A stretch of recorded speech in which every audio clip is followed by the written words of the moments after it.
we must see about this struggle is that by and large it has been a nonviolent struggle. Let nobody make you feel that those who are engaged or who are engaging in the demonstrations in communities all across the South are resorting to violence. These are few in number. We've come to see the power of nonviolence. We've come to see that this method is not a weak method, for it's the strong man who can stand up amid opposition, who can stand up amid violence being inflicted upon him and not retaliate with violence.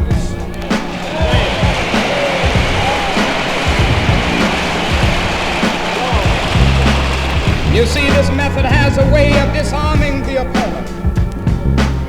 It exposes his moral defenses. It weakens his morale, and at the same time, it works on his conscience. And he just doesn't know what to do. If he doesn't beat you, wonderful. If he beats you, you develop the quiet courage of accepting blows without retaliating. If he doesn't put you in jail, wonderful. Nobody with any sense likes to go to jail. But if he puts you in jail, you go in that jail and transform it from a dungeon of shame to a haven of freedom and human dignity.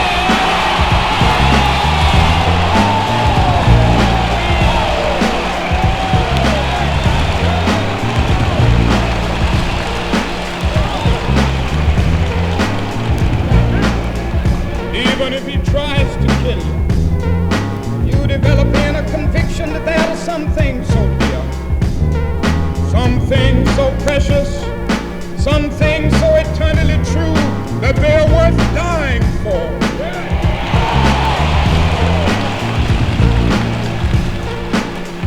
I submit to you that if a man has not discovered something that he would die for, he isn't fit to live. You see, this method has a way of disarming the opponent. It weakens his morale, and at the same time, it works on his conscience. And he just doesn't know what to do. There's power in this. I say to you, there's power in this method.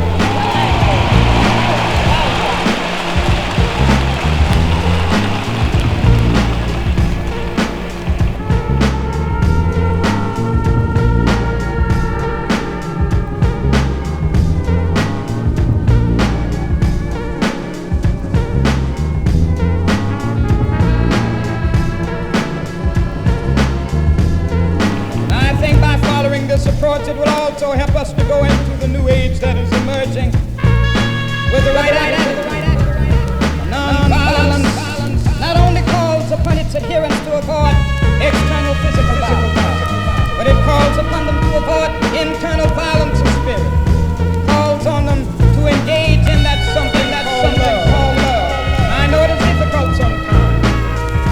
When I say love at this point, I'm not talking about an affectionate emotion. It's nonsense to urge people, oppress people to love their oppressors in an affectionate sense. I'm talking about something much deeper. I'm talking about a sort of understanding, creative, redemptive goodwill for all men.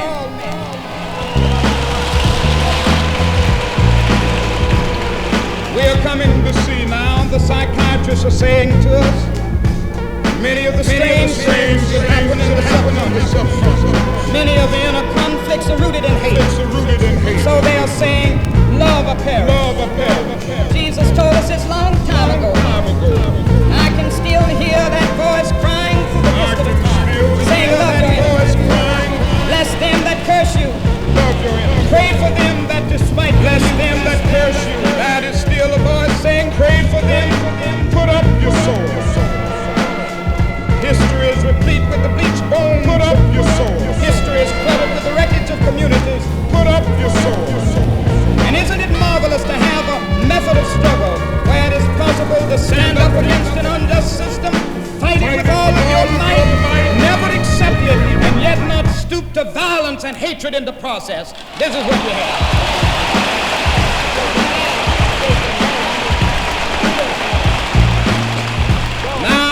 A magnificent new militancy within the Negro community all across this nation.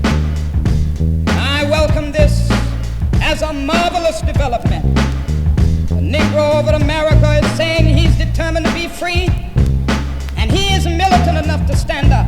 But this new militancy must not lead us to the position of distrusting every white person who lives in the United States. There are some white people in this country who are as determined to see the Negro free as we are to be free. We are the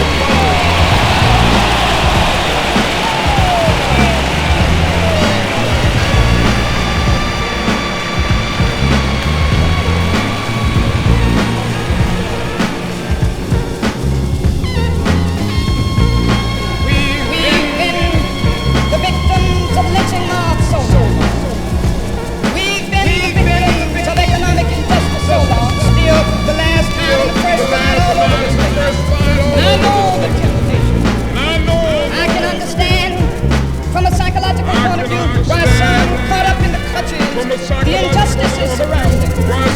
Almost respond with bitterness.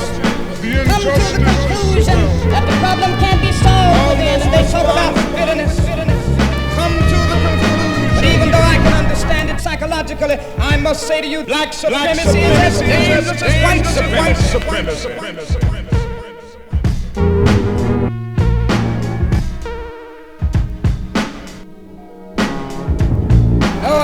You will allow me to say to you this afternoon that God is not interested merely in the freedom of black men and brown men and yellow men. God is interested in the freedom of the whole human race. Justice will roll down like water. And right that with this philosophy and this determined struggle, we will be able to go on in the days ahead, transform the jangling discords of our nation a beautiful symphony of brotherhood. Justice will roll down like water. And when I move toward my conclusion, you're asking, I'm sure, what can we do here in Detroit? Well, there are several things that you can do to help in the struggle in the struggle. One of them you've done already, and I hope you will do it in even greater dimensions before we leave this meeting. Justice will roll.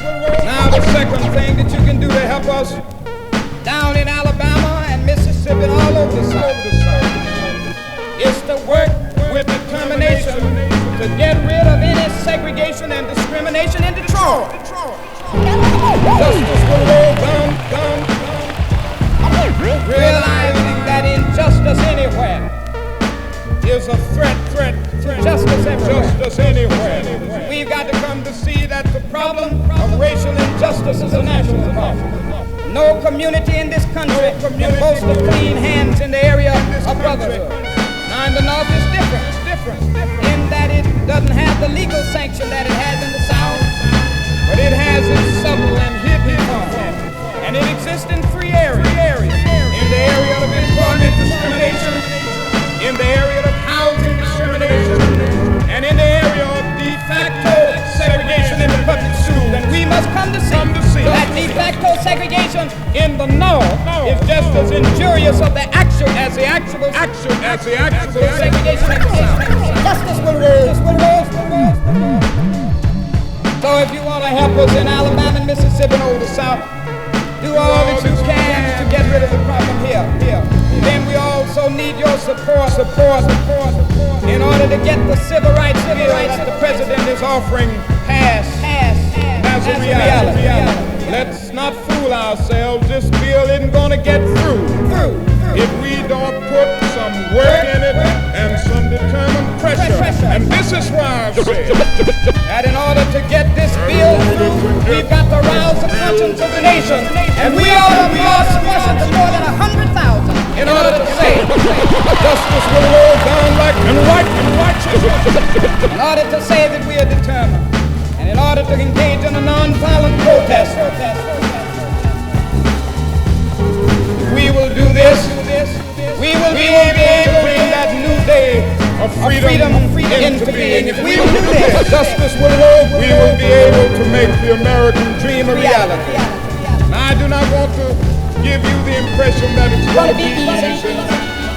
There can be no great social gain without individual pain.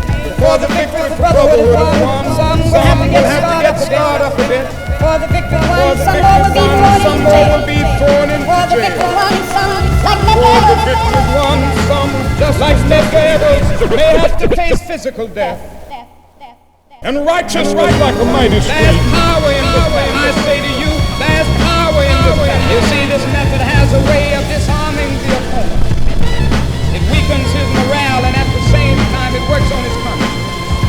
And he just doesn't know what to do.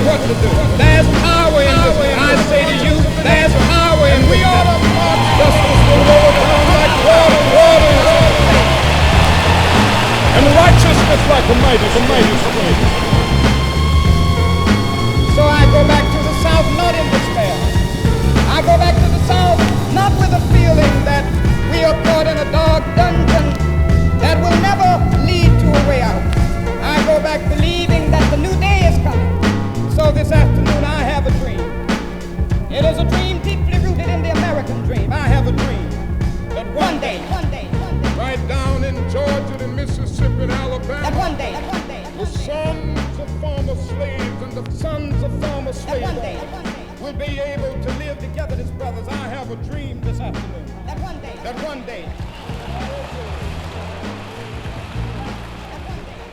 day, little